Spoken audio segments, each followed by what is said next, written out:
saya dapatkan kata-kata itu, saya nggak tahu di mana tertulis. Tapi itu tetap saya pegang dan saya jadikan motivasi hidup saya dalam belajar dan mengajar. Gitu. Selagi kita masih menjadi guru, Bapak Ibu tidak boleh berhenti untuk belajar, gitu ya. Lalu penguasaan keterampilan pembelajaran yang meningkatkan keterampilan abad 21. Nah, Bapak Ibu, ini kan kita informatika. Alangkah baiknya Bapak Ibu jangan lagi ada Bapak Ibu yang gaptek. Kasihan nanti peserta didiknya gitu. Nah, Bapak Ibu informatika, Bapak Ibu harusnya sudah lebih mahir di bidang abad 21 ini keterampilannya di bidang teknologi, di bidang literasi digital, di bidang media sosial. Nah, Bapak Ibu sudah paham semuanya gitu. Karena kita adalah jurusan kita informatika, komputer, teknologi gitu. Kita yang lebih dulu memahami keterampilan abad 21 begitu.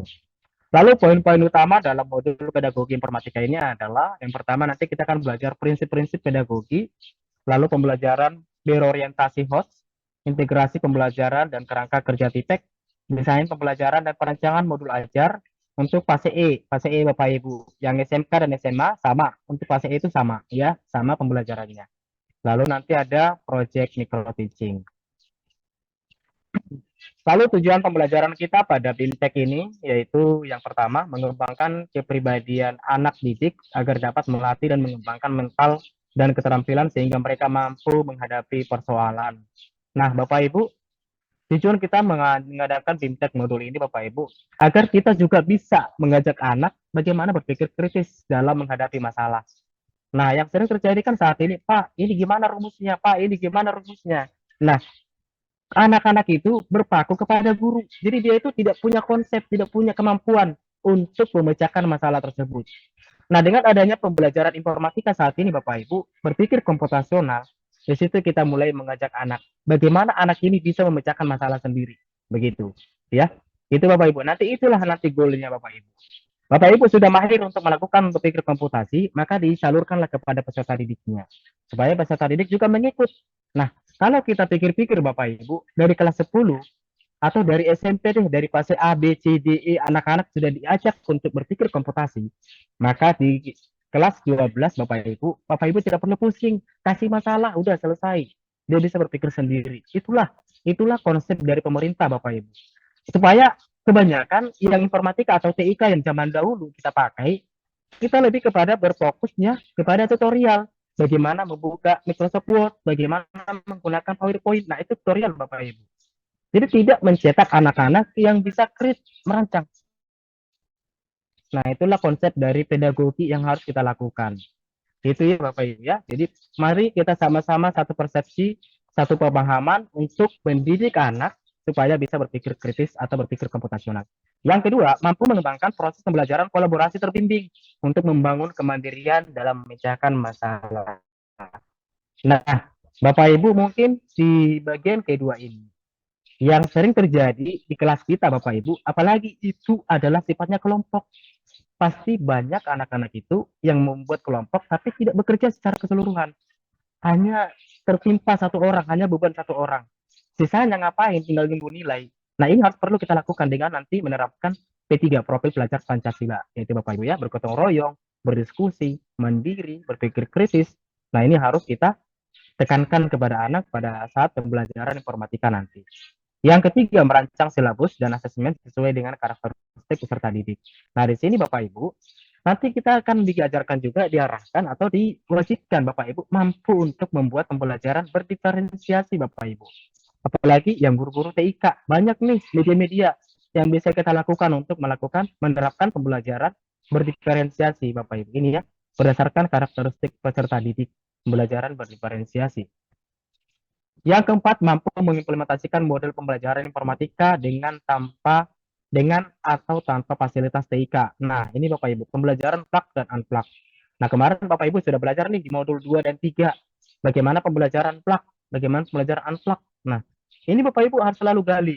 Boleh melakukan dengan analogi kehidupan sehari-hari, boleh dengan bermain peran, role play. Ini boleh, itu masuk ke dalam plug gitu.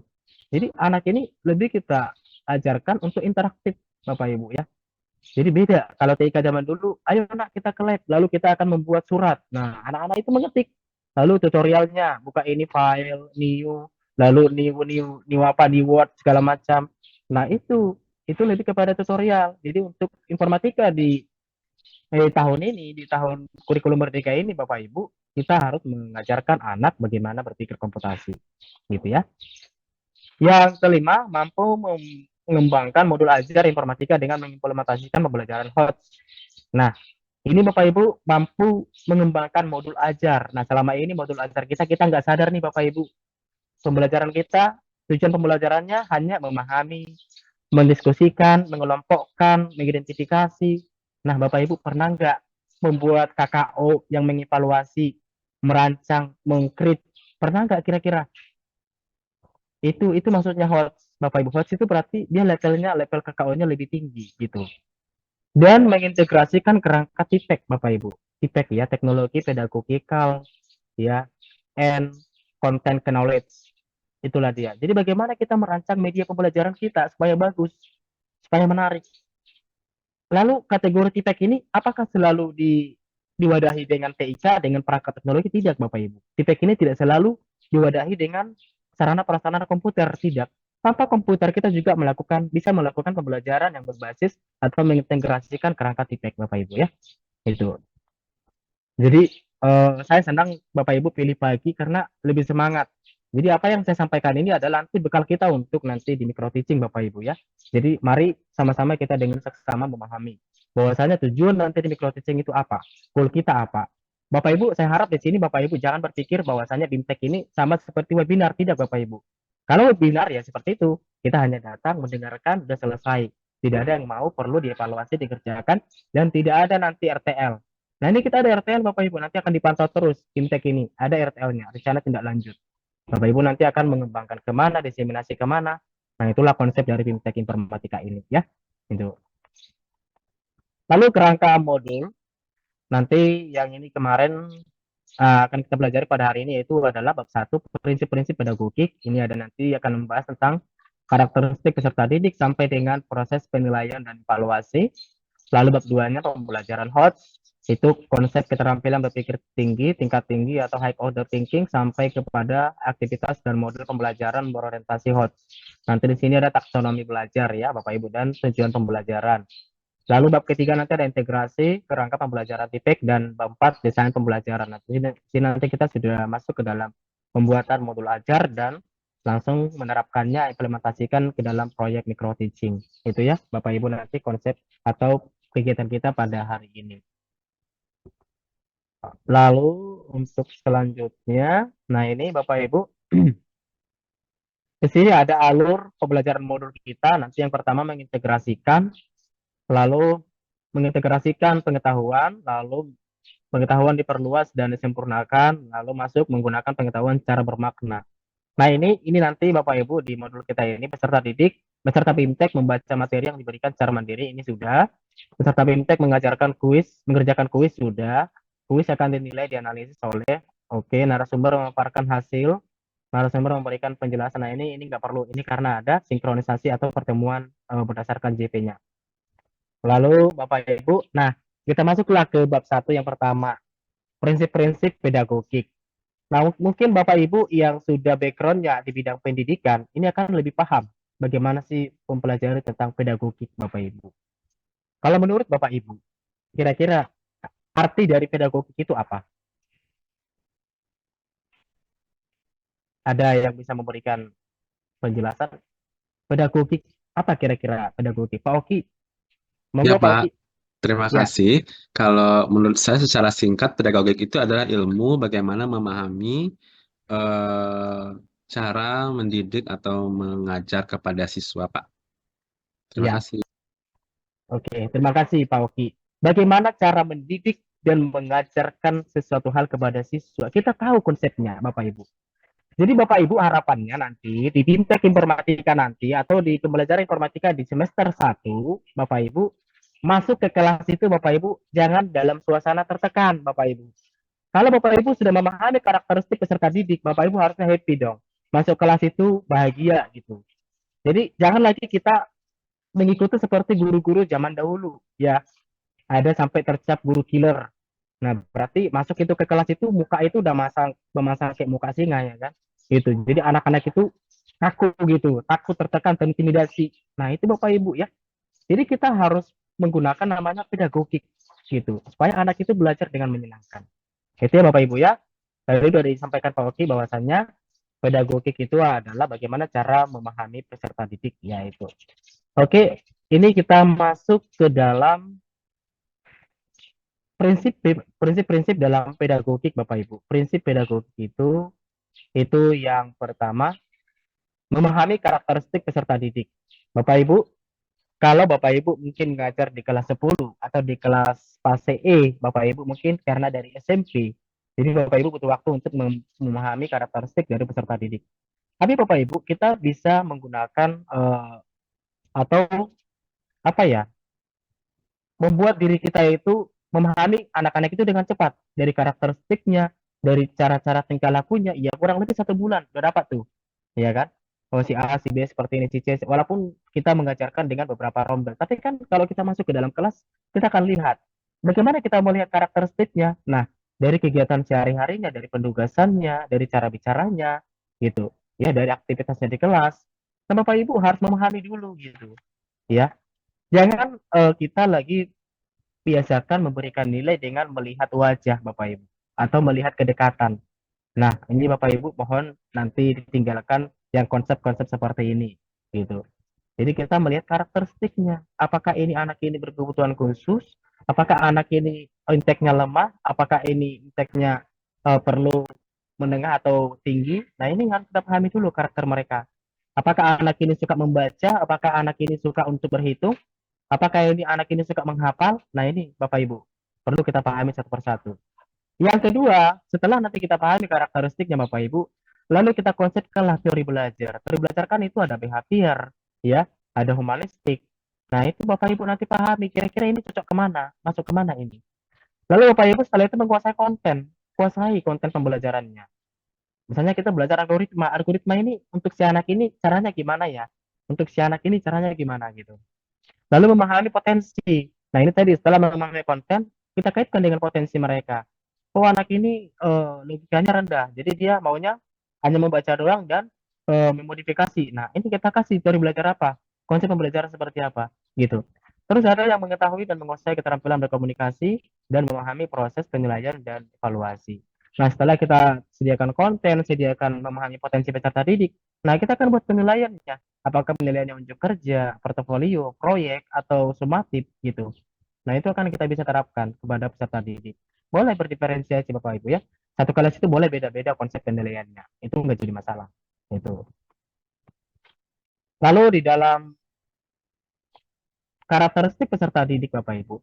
Kira-kira dari karakteristik peserta didik inilah yang perlu kita pahami. Etniknya, lalu kultural, lalu status sosial, lalu minat dan motivasi dari peserta didik tersebut. Apakah anak ini minat di pembelajaran informatika? Lalu apa motivasi yang akan kita lakukan? Gitu. Apa cara yang harus kita lakukan? Lalu ada pengembangan kognitif, ada kemampuan awal, gaya belajar, pengembangan emosi, perkembangan moral dan spiritual, perkembangan motorik, dan konteks geografisnya. Nah, ini Bapak Ibu karakteristik peserta didik yang perlu kita pahami. Oh, anak ini etniknya seperti ini, lalu kulturalnya seperti ini, status sosialnya keluarganya bermasalah gitu. Jangan lagi udah misalnya dia background rumah tangga atau keluarga yang broken home. Lalu di sekolah juga atau di kelas kita tidak mendekati dia, kita tidak merangkul dia. Nah, ini salah satu adalah karakteristik peserta didik gitu. Maka dia akan merasa bahwasannya dia anak yang kurang diterima orang lain gitu. Itu Bapak Ibu. Jadi perlu kita pahami. Jadi kalau kita punya anak, nah ini peserta didik itu perlu kita kuasai karakteristiknya. Mungkin kita selama ini seringnya ya udah mengajar di kelas, ya udah ajarkan materi itu selesai. Siapa yang anak yang mampu menerima pembelajaran kita itu yang lebih kita dekati itu salah Bapak Ibu. Nah, kalau Bapak Ibu sudah ikut pembelajaran CGP, nanti di sana akan dilihat Bapak Ibu bahwasannya peserta didik itu punya 2 kodrat. Ada kodrat alam dan ada kodrat zaman.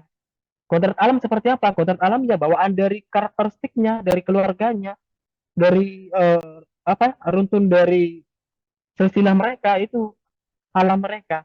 Lalu lingkungannya bagaimana? Kodrat lingkungan ya itulah kodrat yang ada setelah dia masuk ke kelas, setelah dia masuk bermain dengan sekelompoknya di lingkungannya. Nah ini kodratnya Bapak Ibu. Jadi kita harus paham. Supaya apa? Supaya pembelajaran kita menyenangkan. Jangan lagi nanti kita masuk ke informatika di kelas 10, kita bingung mau mengajarkan apa Bapak Ibu. Nah, anak-anak juga bingung itu. Jadi anak-anak akan tercap, oh ini informatika susah nih, sulit, gak enak pembelajarannya.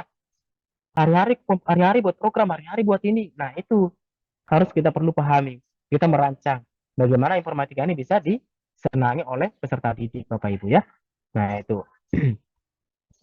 Untuk yang selanjutnya, nah ini tadi teori belajar. Bapak Ibu mungkin yang sudah backgroundnya SPD udah tahu lah ya.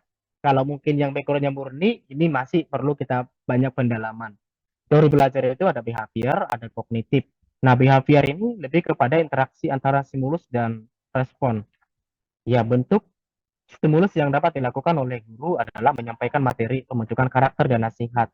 Lalu bentuk respon dari siswa itu adalah respon atau reaksinya bagaimana. Misalnya contoh, memberikan skor ketika siswa berhasil melakukan hal positif. Nah, pengurangan skor ketika siswa melakukan hal negatif. Berarti behavior ini lebih kepada pengembangan karakter daripada siswa. Lalu kognitif lebih kepada pengetahuannya Bapak Ibu ya. Misalnya pendekatan masalah untuk mengajarkan konsep algoritma. Bagaimana pendekatan kita agar dia bisa mengikuti pembelajaran kita gitu. Ya behavior. Lalu ada lagi teori belajar konstruktivisme Bapak Ibu. Konstruksi berarti membangun, membimbing, mengembangkan. Nah, ini merancang dari dasar sampai dengan berhasil. Bagaimana cara kita membuat anak ini supaya dia bisa berhasil mengembangkan satu proyek ya kita rancang kita bangun. Lalu humanistik cenderung melihat perkembangan pengetahuan dari sisi kepribadian peserta didik. Nah, contohnya penerapan teori humanistik ketika guru memfasilitasi pembelajaran yang berpusat pada siswa. Nah, lebih kepada memanusiakan manusia. Nah, Bapak Ibu, di kurikulum Merdeka ini, Bapak Ibu harus membiasakan meninggalkan yang namanya teacher center Bapak Ibu. Kalau teacher center Bapak Ibu itu berpaku kepada Bapak Ibu semuanya. Mulai dari pengerjaan tugasnya. Nah, kalau sudah kita masuk ke dalam berpikir kritis atau computational thinking Bapak Ibu, nah kita menjadi fasilitator. Kita berikan pemahaman kepada anak, lalu kita berikan dia seperti pengerjaan tugas atau aktivitas, lalu kita menjadi fasilitator. Biarkan anak tersebut yang mengembangkan dirinya gitu. Kan nanti dikaitkan dengan profil pelajar Pancasila, ada kolaborasi, ada berpikir kritis, ada gotong royong, ada bertakwa, itu nanti dikaitkan di dalam pembelajaran. Dan itu akan kita nilai. Nah, penilaiannya ada berapa? Ada dua, ada formatif, ada sumatif. Nah, formatif ini adalah evaluasi, observasi selama proses pembelajaran gitu. Untuk checkpoint ketercapaian dari tujuan pembelajaran. Lalu ada juga prinsip dari pembelajaran mendidik Bapak Ibu. Ya, pembelajaran mendidik Bapak Ibu, kalau kita dalam mengajar di kelas, mohon Bapak Ibu lebih perhatian dan memberikan motivasi kepada anak-anak. Nah, gimana anak-anak biar terpancing semangatnya? Dan semua anak itu harus kita rangkul, tidak ada anak yang tersingkirkan, gitu Bapak Ibu ya. Itu. Lalu keaktifan, bagaimana kita harus menilai siswa itu yang aktif, dan guru juga harus aktif gitu. Kalau gurunya sudah diam-diam, loyo-loyo, lemas-lemas, ya anaknya akan lemas gitu. Kita mulai dari guru aktif, maka siswanya akan terpancing aktif. Yang ketiga, keterlibatan langsung atau pengalaman. Nah, Bapak Ibu dalam pembelajaran informatika, Bapak Ibu jangan memberikan kata-kata atau kalimat yang susah dipahami peserta didik. Nah, kita harus lebih membiasakan menganalogikan kegiatan pembelajaran kita dengan kehidupan sehari-hari.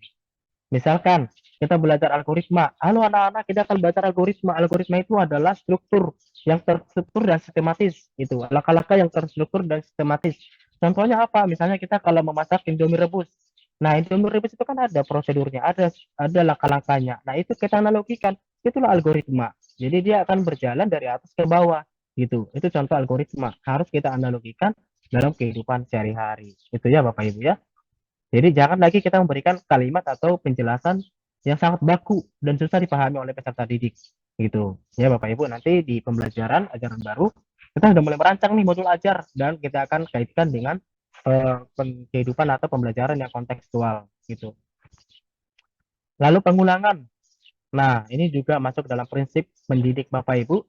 Kalau ada anak yang kurang paham atau memang susah menangkap, Bapak Ibu jangan berhenti untuk melakukan pengulangan ya. Bapak Ibu jangan bosan-bosannya, jangan langsung mudah marah. Nah, itulah konsep kita, ya. Kita harus berulang-ulang kali terus latihan gitu. Berulang kali memberikan pengajaran kepada anak.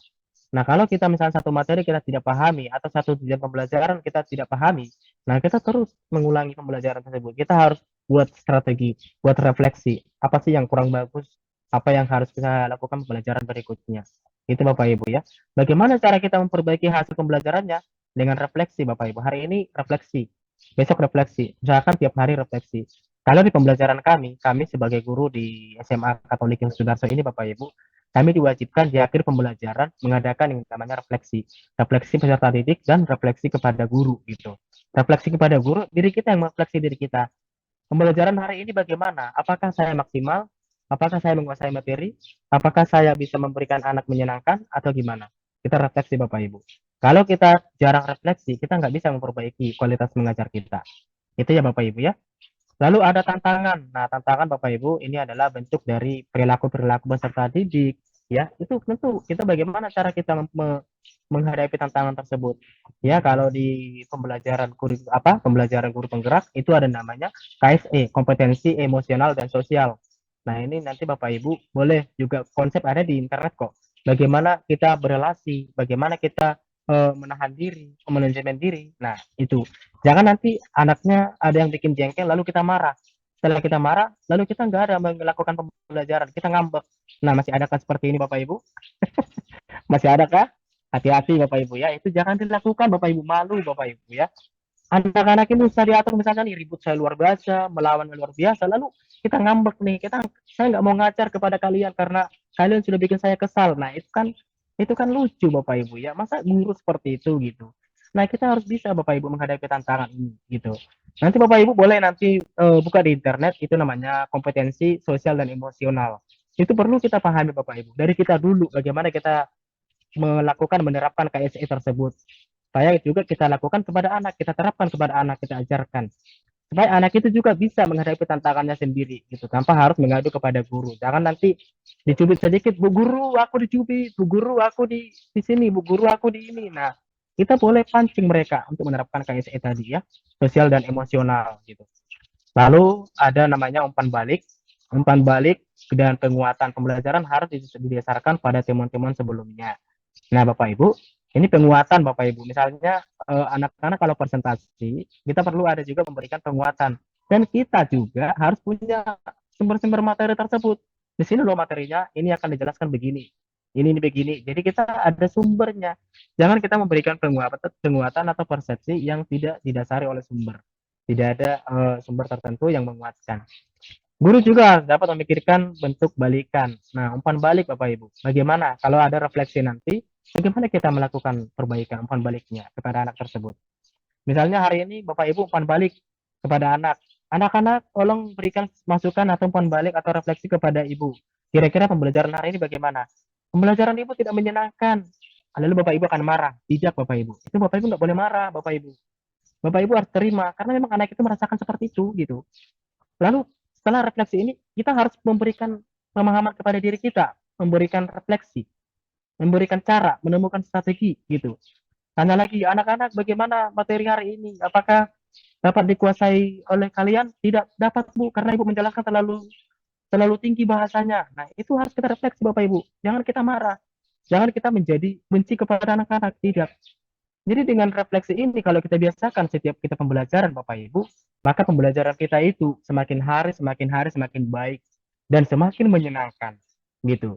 Kenapa? Karena kita sudah ada perbaikan, sudah menemukan strategi dan metode. Nah, itulah Bapak Ibu. Jadi biasakan harus ada umpan balik dan refleksi dalam di akhir pembelajaran. Itu ya Bapak Ibu ya.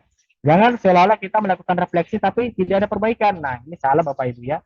Konsepnya salah seperti itu ya. Adakan refleksi tapi besoknya gitu-gitu aja terus pembelajarannya gitu, nggak berubah. Kasihan nanti peserta didiknya gitu ya. Lalu Bapak Ibu kita juga harus memahami kalau dalam karakteristik peserta didik memahami yang namanya perbedaan individu. Nah, perbedaan individu yang seperti apa yang harus kita pahami kepada peserta didik? Nah, anak itu Bapak Ibu punya potensi dan keunikan tersendiri. Bapak Ibu nggak boleh menyamakan. Misalnya nih, kita memberikan soal Bapak Ibu. Anak ini udah tahu susah menghafal, kita berikan pun selalu sumatif tertulis, uraian, pilihan ganda, tapi dia selalu hair terus, tidak tuntas. Lalu terus kita berikan, nah kita pahami individunya. Kalau dia tidak mampu untuk melakukan pengerjaan atau ujian secara tertulis, Bapak Ibu, atau menghafal, Bapak Ibu ganti metodenya, ganti metode ujiannya. Ya, boleh unjuk kerja, boleh proyek, boleh portofolio. Nah, kurikulum merdeka ini merdeka, Bapak Ibu, bebas. Anak itu harus berdiferensiasi, jangan disamakan. Gitu. Jadi kita jangan ngotot hari-hari kita bikin ujian tertulis padahal anak ini nggak mampu menghafal. Nah, ini Bapak Ibu perlu dipahami secara bersama, ya. Gitu. Guru memilih metode, udah tadi, metode pembelajaran dengan memperhatikan individu. Nah, kalau anak ini misalnya, kalau kita dengan menjelaskan dia mengantuk, nah bagaimana cara kita Bapak Ibu? Nah, berarti kita harus memberikan dia aktivitas. Ya, kita berikan dia aktivitas pengerjaan LKPD kah, apakah gitu. Lalu kita ajak mereka berpikir kritis. Atau kita berikan dia diskusi, atau kita berikan dia presentasi. Nah, kita semata-mata harus harus berpaku pada guru. Apa yang saya lakukan itu langsung kita terapkan kepada anak, tidak Bapak Ibu. Nah, ini di kurikulum Merdeka ini kita bagaimana memahami individu peserta didik, gitu ya. Nah, terutama kalau praktik nih, praktik seperti kemarin berpikir komputasi, algoritma dan literasi digital. Nah, algoritma Bapak Ibu, banyak kan sekarang permainan-permainan atau games yang berbasis untuk algoritma. Misalnya kita searching, bagaimana kita membuat metode searching dengan role play. Bagaimana pengurutan dengan role play. Banyak sebenarnya Bapak Ibu. Bagaimana konsep merakit jaringan dengan role play. Bagaimana konsep pengaturan IP address dengan role play bermain games. Itu Bapak Ibu ya. Jadi ini harus bisa kita rancang supaya nanti di informatika pembelajaran kita menyenangkan. Anak itu suka Bapak Ibu. Anak itu akan menyukai informatika. Nah, di mana terlihatnya anak itu menyukai pembelajaran informatika? Nanti kalau di kelas 11 kan ada namanya pembelajaran peminatan atau mata pelajaran pilihan. Nanti anak itu di kelas 11 akan memilih lagi. Oh, informatika enak kok, menyenangkan, bla bla bla. Ya udah kelas 11 aku masuk lagi lah informatika karena menyenangkan, karena gurunya bagus gitu.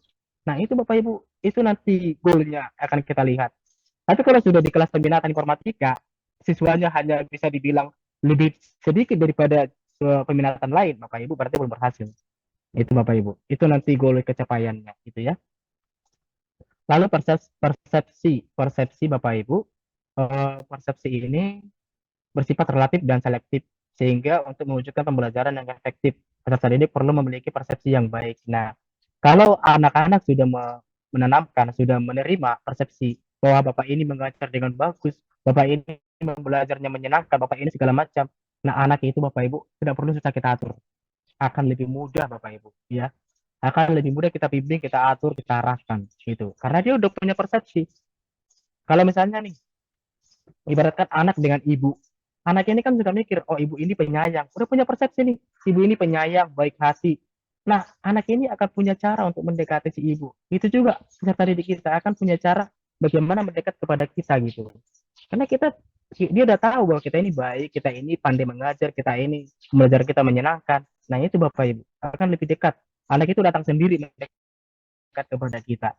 Jadi kita tidak lagi capek-capek bawa tongkat, ayo masuk kelas, ayo masuk lab, ayo masuk ini. Nah, ibaratkan kita memburu di dalam hutan kan gitu.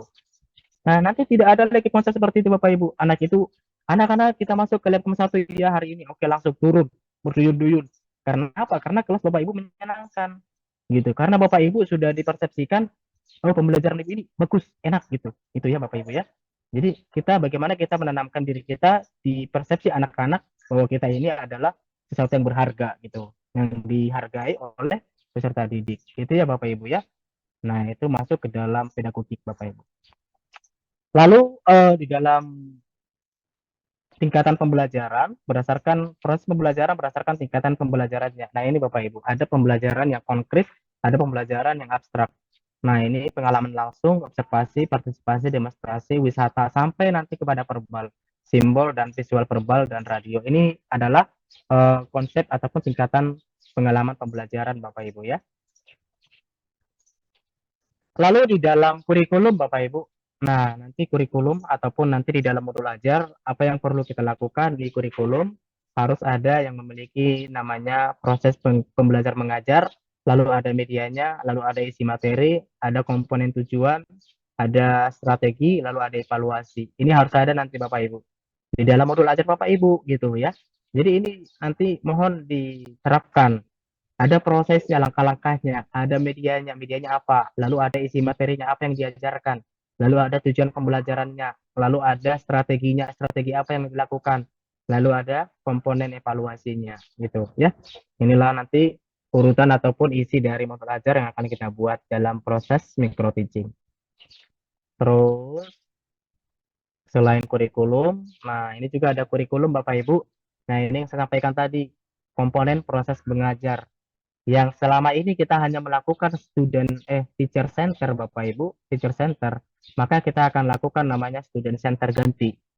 Jadi kita nggak lagi mulu-mulu menerangkan di depan, hanya kita menyampaikan poin-poin penting, lalu kita sampaikan materinya di dalam LMS atau di dalam konsep pembelajaran atau menggunakan link dan segala macam. Lalu anak-anak itu akan belajar sendiri, kita akan fasilitasi, kita akan monitoring Bapak Ibu. Nanti dengan seperti itu Bapak Ibu, maka akan terjadi pembelajaran yang terintegrasi, ini berkelompok, berdiskusi. Lalu ada juga pembelajaran yang berbasis based learning, gitu, berbasis masalah. Kita berikan aktivitas yang berbasis masalah, lalu anak itu kita minta memecahkan masalah itu. Setelah mereka memecahkan masalah, mempunyai masukan dan mempunyai ide, lalu kita minta mereka presentasikan, kita lihat hasil pemecahan masalah mereka. Apakah sesuai yang kita harapkan atau enggak. Kalau tidak sesuai, kita berikan mereka penguatan. Begitu ya Bapak Ibu. Jadi ini konsep pembelajaran nanti juga di dalam micro teaching Bapak Ibu. Ingat, student center, pembelajaran yang terintegrasi. Terintegrasi berarti berbasis HOTS dan TPEC, lalu ada berbasis learning atau masalah based learning ya, problem based learning. Itu ya Bapak Ibu. Oke, baik. Yang ini ada potensi dari peserta didik. Potensi-potensi peserta didik ini merupakan potensi yang berkaitan dengan kecerdasan seseorang. Nah, potensi kecerdasan umum, potensi kecerdasan majemuk, dan juga ini ada dua ya. Yang umum itu ada mental ya, mental mereka. Kemampuan untuk mengatasi kerumitan kognitif.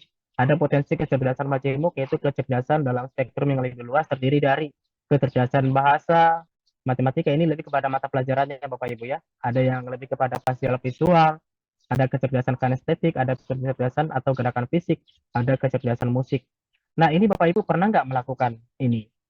Melakukan asesmen awal terkait dengan pembelajaran yang disukai oleh peserta didik. Apakah kinestetik atau apakah dia visual atau ataukah dia kecerdasan menggunakan cara logis ya itu. Ini Bapak Ibu kalau memang diperlukan di kelas Bapak Ibu boleh dilakukan. Tapi nanti yang lebih ribetnya Bapak Ibu akan menyediakan media pembelajaran yang lebih banyak gitu. Ya, misalnya ada tiga nih karena estetik ya, terus menggunakan audio dan menggunakan teori. Nanti Bapak Ibu akan menyediakan itu untuk memfasilitasi anak tersebut, gitu ya Bapak Ibu ya.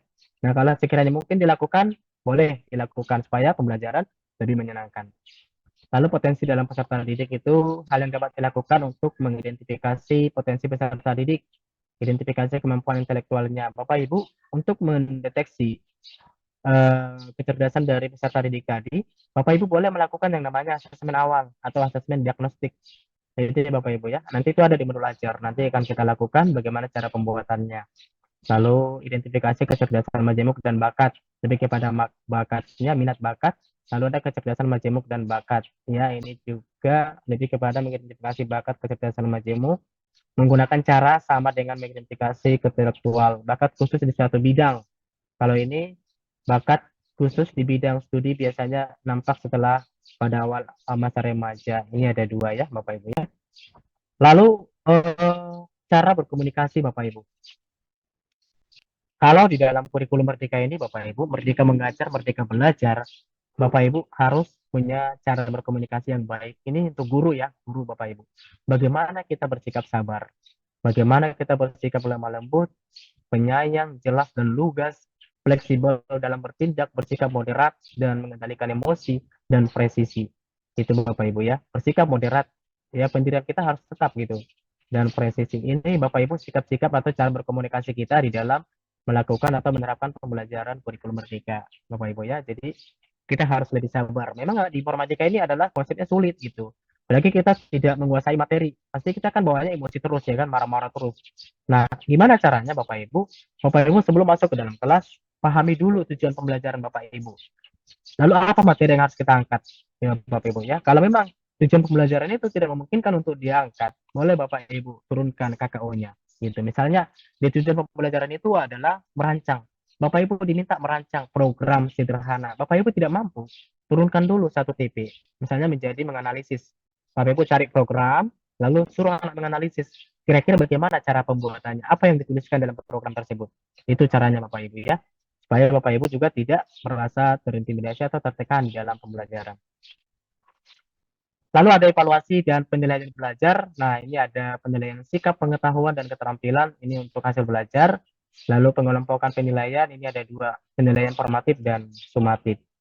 Bapak Ibu, ini saya mau tanyakan dulu kira-kira apa perbedaan penilaian formatif dan sumatif. Ini saya pakai spin ya, supaya tidak mulu-mulu orang yang tersebut ya, supaya nanti dapat giliran masing-masing. Ini saya suka